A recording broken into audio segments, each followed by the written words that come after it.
Welcome to This Week from Blue Mountain Broadcasting. I'm Lynelle Ellis, your host and president of Blue Mountain Broadcasting Association, and I'm really happy that you've tuned into the show today because we are going to be talking in just a little bit with Darcy Weseman from the Umatilla National Forest, and she is going to be giving us some very, very important updates about our forest, about the fire activity there, about openings and closures, things that we need to know about our forests. So stay tuned for that and also for station news at the end of the program.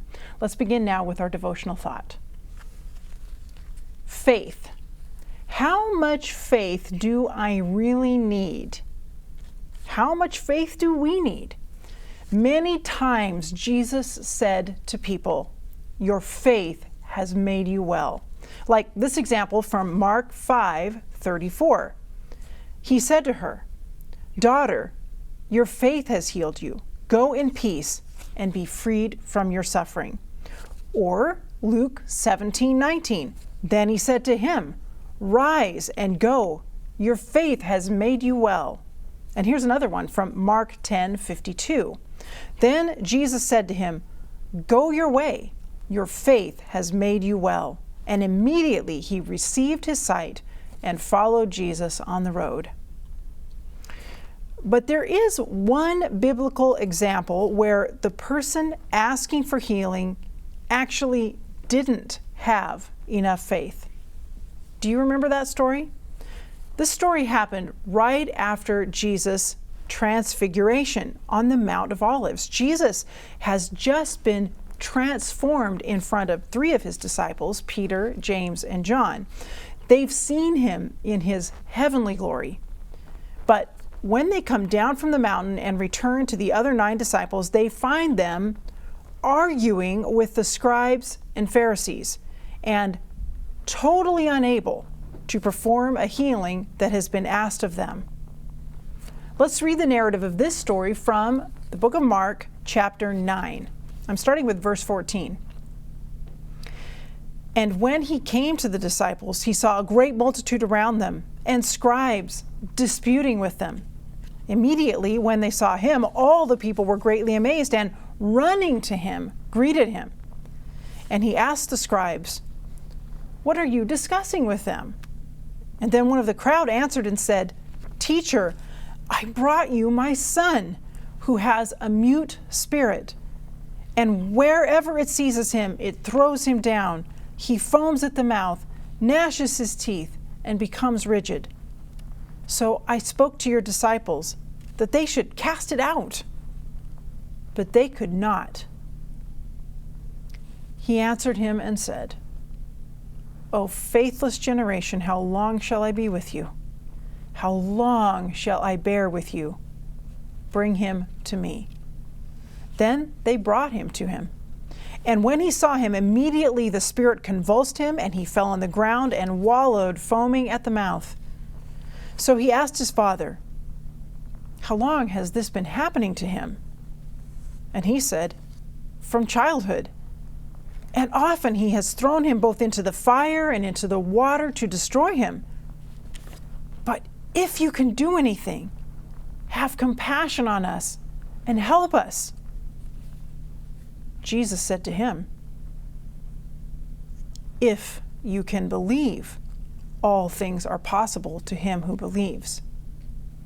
Immediately the father of the child cried out and said with tears, "Lord, I believe. Help my unbelief."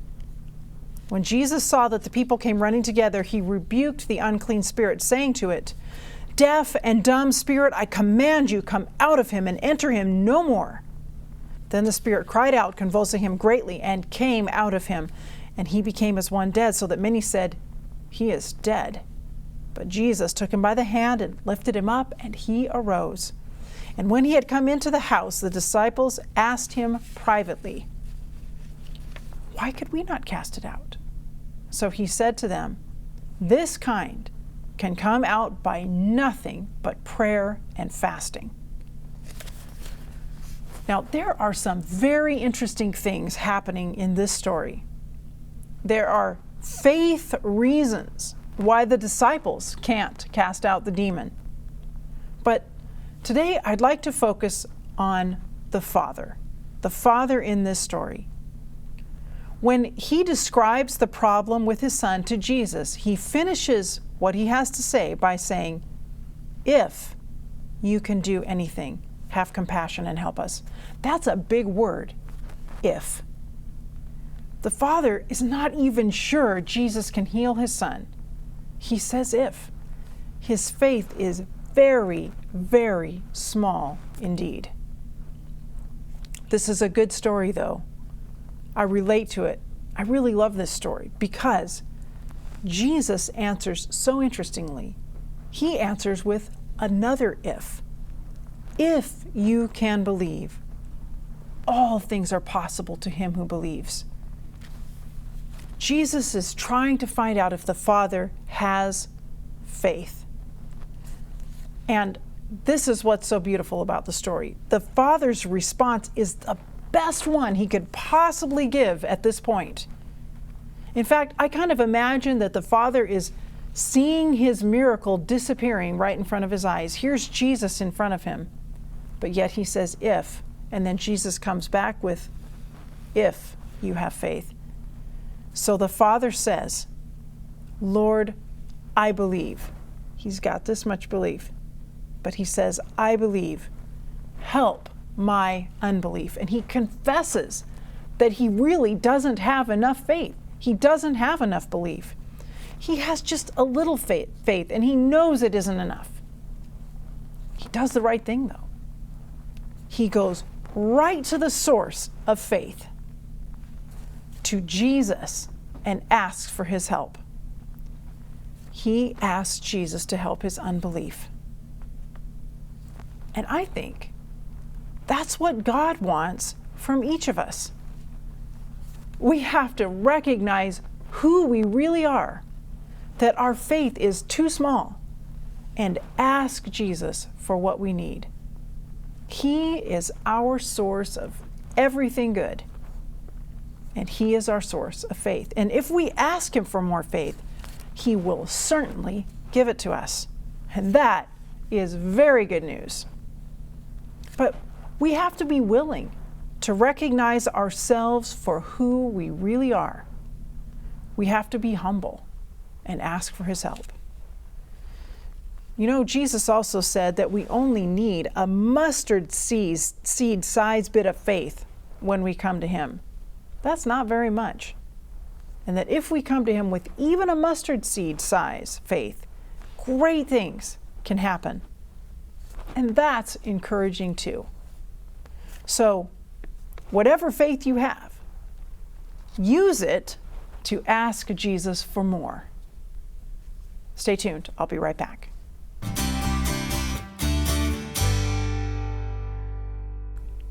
Welcome back. Joining me now is Darcy Weseman from the Umatilla National Forest Service, and we are really delighted to have you give us an update today. Yeah, thanks for having me, Lynelle.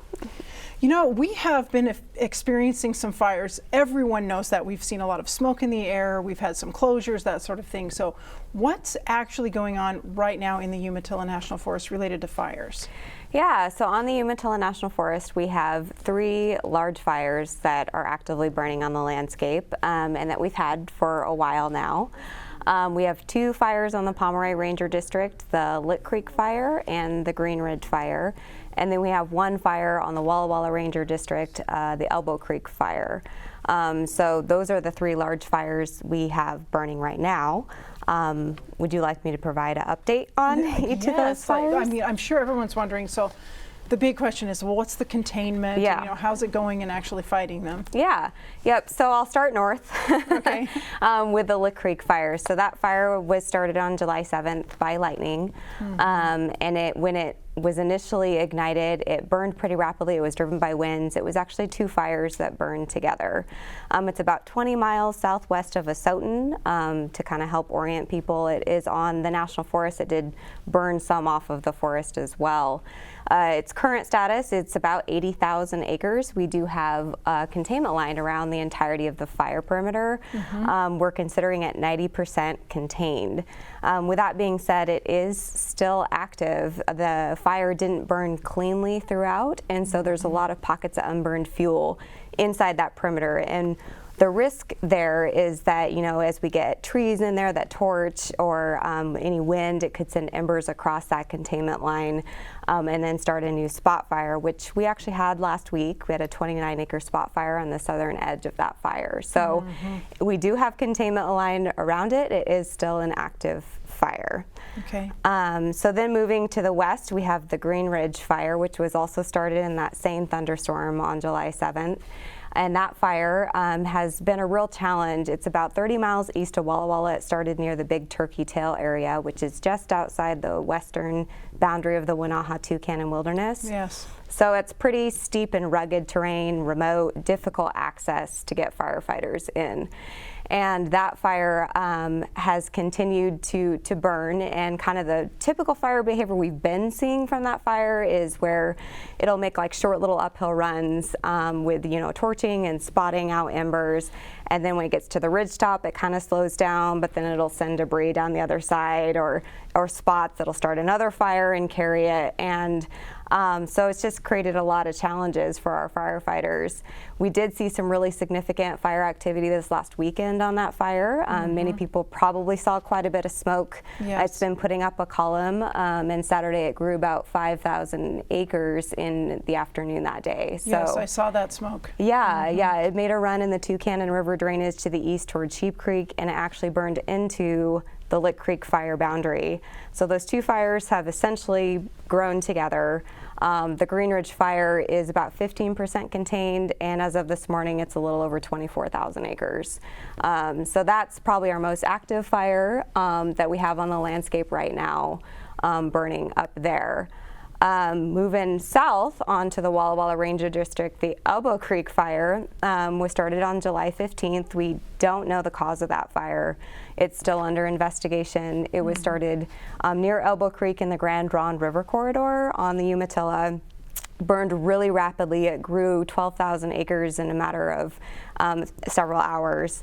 It was burning in all sorts of different directions, just given in that drainage, the winds are really erratic. And it did prompt at that time evacuations of Troy and Eden Bench and Flora and Promise. So it was growing pretty quickly. We were able to get a team in there quickly. That fire is burning on not only Umatilla National Forest lands, but also Bureau of Land Management, Willow-Whitman National Forest, and then private lands that are protected by the Oregon Department of Forestry.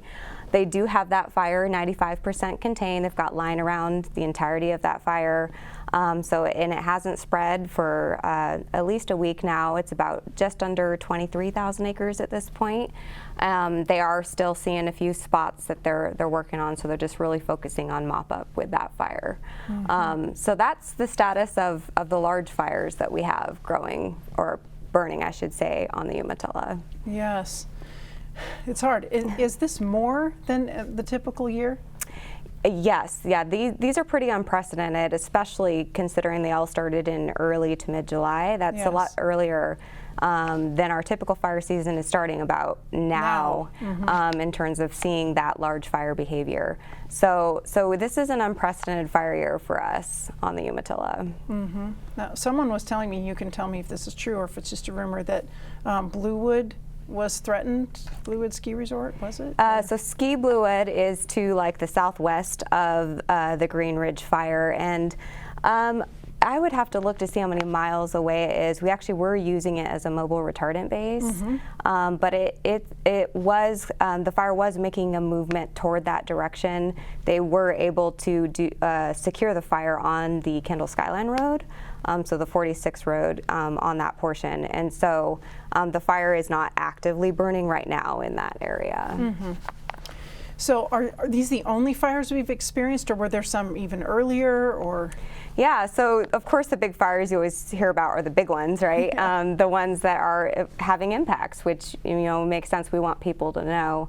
But we do have a lot of fires that don't make the news and don't make headlines. In fact, 95% of the fires that we get are actually contained within the first 24 hours at like less than an acre. So we've had a lot of small starts. We've had a few thunderstorms. We pick up fires during the storm. We pick up holdover fires the next several days. And we've been experiencing that. We just had one last week, in fact. So we've had numerous other fires on the forest. Most significantly, we actually had a fire in the end of June on the Heppner Ranger District. It was about 10 miles northwest of Monument, Oregon. And that fire burned about 137 acres. It was during that really extreme hot, dry weather we had. And that hot, dry weather just fueled that fire. We don't know the cause of that fire either. We did get it contained around the 4th of July, and it's just been in patrol status since. But so we've had a long fire season so far. Really long. Yeah. And how does this affect our forest long term? Is it good for it? Is it not good? You know, is it doing damage to? I mean, it is doing damage. I don't really mean is it, but we also hear, you know, some fire is natural in a forest, so. Yeah, it really varies, and it's kind of too soon to really talk about the damage on the fires we have that are actively burning. But I can tell you a few things. First, I can talk about kind of what happens after a fire. So once we do have a fire and firefighters are done actively suppressing it, they'll do what we call suppression repair, which is they'll like construct water bars to kind of help like flow water through so there's not erosion or runoff. And they also rehabilitate where they like maybe constructed containment line to kind of bring it to more a natural state. For large wildfires, we actually bring in what we call a burned area emergency response team. And it's a group of natural resource specialists and scientists that they come in before the fire is contained. So we actually have that going on Lick Creek Fire right now. And they assess like what are the imminent dangers and damage that is threatening public safety or could cause major erosion or landslide issues that we're going to recommend to the Forest Service that they mitigate before fall and winter get here. And so that assessment's going on right now, and that'll really help us kind of have an idea of what that damage looks like. But in some areas, so for example on the Lick Creek Fire, we've done a lot of active treatment actually surrounding and within where that fire burned. And particularly on the western side of that fire, on the 42 road, if anyone is familiar with that, it kind of runs from the boundary at Alder Creek down to the Clearwater Guard Station. It's a north to south running road. They did a whole variety of timber harvest activities, non-commercial thinning, so thinning out smaller trees, and then prescribed burning in that area. And it actually modified the fire behavior when the fire reached that area and allowed the firefighters that were fighting that fire to hold that fire at that line. And that's the boundary right now of that fire. And it was effective because of those treatments that were done. And in the area, there's a lot more live trees still. The fire got just down on the ground and wasn't burning as many of the crowns. And so there are going to be some areas too that we'll see where that's the result. And that's where that fire did do some good with kind of help cleaning that forest floor and also helped our firefighters able to stop the fire using a fuel break. So resources have been stretched pretty thin this year because there's so many fires all across the West. Yes. We've really been challenged to get resources. Nationally, we're at a preparedness level 5, and that's the highest preparedness level that there is. And what that means is that we're seeing large and significant wildfire activity across the entire nation. And Oregon and Washington in particular have a lot of large wildfires right now. And so all of our incident management teams are either out or they're not staying at home very long, and then that means firefighting resources are quickly exhausted. So prioritization in those situations is given to fires that are threatening homes and communities, life and property, as they should be. And so that also makes it more challenging when you have a wilderness fire, for example, like the Green Ridge Fire, to get the kinds of resources that you need. So we have been challenged by the limited firefighting resources, and it also makes it difficult when you have new starts to be able to get the firefighting resources that you need. So we're all having to share. Yes. And we've experienced some closures in our forest because of the fires. Any closures now? What's open? Yeah, so we do, because of the large fire activity, still have some closures on the Umatilla National Forest. So what that closure looks like now is the entire Pomeroy Ranger District is closed. So that means you can't enter the Ranger District at all, can't camp in a campground, hike a trail, drive on a road, or enter the lands. And then on the Walla Walla Ranger District, a portion of that district is closed, and it's essentially everything north of the Kendall Skyline 64 road, north of Jubilee Lake, and then east of the 63 road. So Jubilee Lake Campground is open, which is good news to everyone. Good news to a lot of people. That was like the #1 question. And you can travel those roads that are the boundary of that closure, just can't go outside of that. So that's our existing closure. We are continually assessing that and looking at availability of our local firefighting resources, the amount of new initial attack fire starts that we're getting, and then the continued weather patterns to be able to modify the closure to what makes sense for those fires. Yes. So how can people best enjoy the forest right now? This is an unusually dry season. We've already referenced that. So. Yeah. You know, we've been seeing critically dry fuels and setting records since the end of June for field dryness. So it is very dry out there. Fire danger is extreme. So I absolutely encourage people to enjoy their national forest where it's open, but please don't have any campfires. Campfires are prohibited at this time. There's all other prohibitions as well, such as no chainsaws, no smoking outside of an enclosed vehicle, and no driving off of a road or trail into dry grass. But the biggest one is the campfires. So just even when you're in a campground, no campfires allowed. And that really helps us because we still have holdover fires from lightning, and we want people to safely enjoy the forest and also help protect our firefighters. That's good. And you can, I know it feels a little disappointing. I can't have my campfire and my s'more and all that. But you can still have a great time outside without having a campfire. And you don't have to go home smelling like smoke.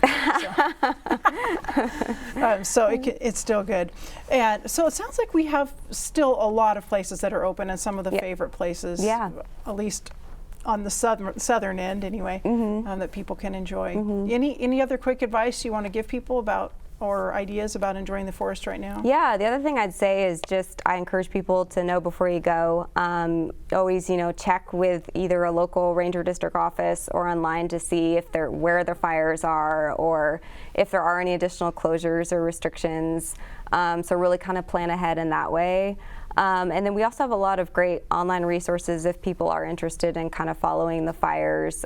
They're all on the NC webpage.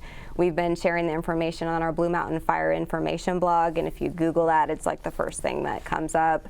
And the Green Ridge and Lick Creek fires just made a really neat interactive map that people can measure distances like from Ski Bluewood and how far it is from the fire. It's got a little measuring tool. So that's just a really good way for people to kind of learn more about where the fire is burning, and then the fire perimeters are updated once a day on there too.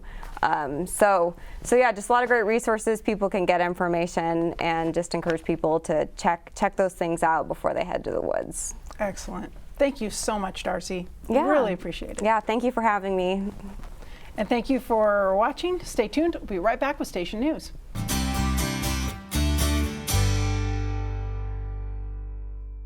Welcome back. Time now for Station News. And just a couple updates about programs that you already know and love, but that are having new episodes, and that's Country Wisdom. This program is really engaging in very simple ways to understand, to give us wisdom. It's kind of down to earth, and also using some really beautiful locations. And this show is going to have new episodes starting on August 22 at 6 p.m. And then you can watch the show Sundays at 6 or Mondays at 9. And then also The Incredible Journey, a favorite on Blue Mountain Television, with new episodes starting August 20 at 7 p.m.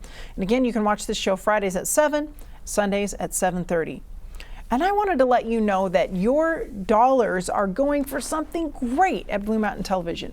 We had a special fundraiser for field equipment. That means equipment that can go out of the studio and get out in the field and capture really great footage for us. We had a special fundraiser for that back in the spring, and wanted you to know that we have now begun purchasing that equipment, those cameras and the other little bits of equipment that go along with them. And some of it, in fact, has started to arrive at the station this week. So we're really excited about that. We're going to start putting this equipment to use right away, and it will help us make anything that we're filming outside of the studio look so much better, and also help us to do it much more efficiently. So thank you for what you've done in contributing the money that we needed at that special fundraiser for this equipment. while I'm on the subject of funds, you know we need more funds. I'm often asked when I'm out at the grocery store or other places around town, how's the move to the new facility going? And kind of my standard answer is it's going well, but it's going slowly, because we only make those changes and improvements over there as funds come in to do that. So we need your help. We need your cooperation.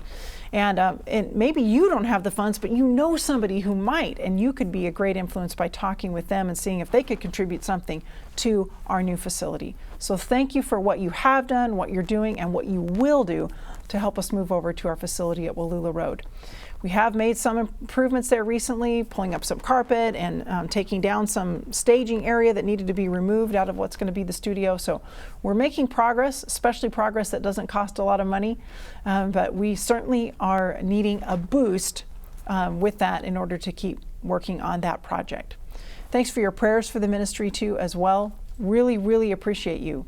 Thank you, and I really appreciate you tuning in for the show today as well, and I will see you next time.